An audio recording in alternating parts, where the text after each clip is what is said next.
Hi, this video I am going to talk about the left recursion elimination in compiler design. First, what is meant by recursion?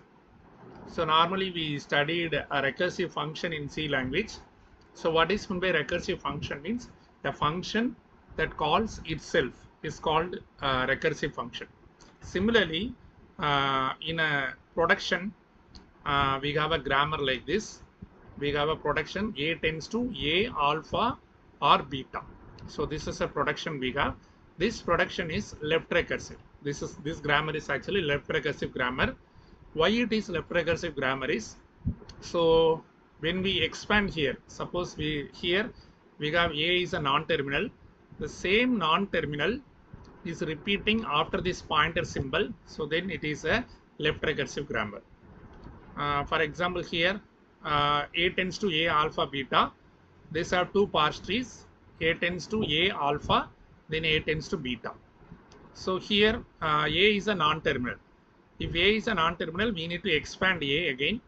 So again we will get the same. A tends to A alpha. Again this A again we are expanding. We get A tends to A alpha. So this will go to infinite loop we will get. This is actually called as left recursive grammar. So now we are going to discuss about how to eliminate this left recursion in a parser. So as I told, a grammar is left recursive if it has a production of the form A tends to A alpha for some string alpha.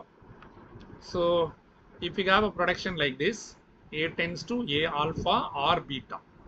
Assume that we have a production like this, A tends to A alpha beta.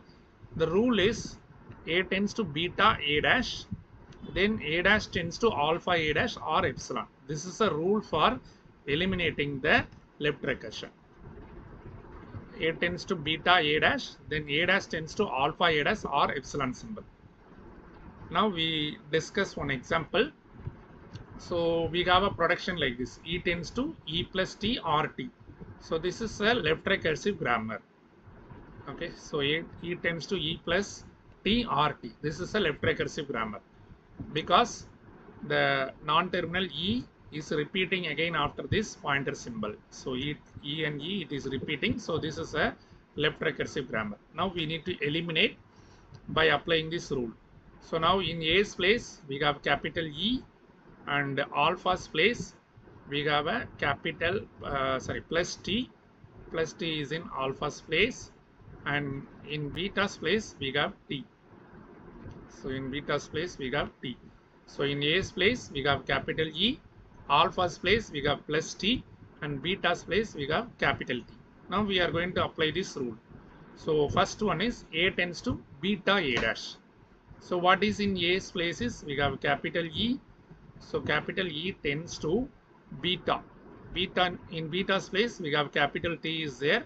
So capital T and A dash. So A dash, instead of A dash we can write it as E dash. Next one, A dash tends to. So instead of A dash, in A dash place we have E dash is there. E dash tends to alpha. What is in alpha's place is plus T.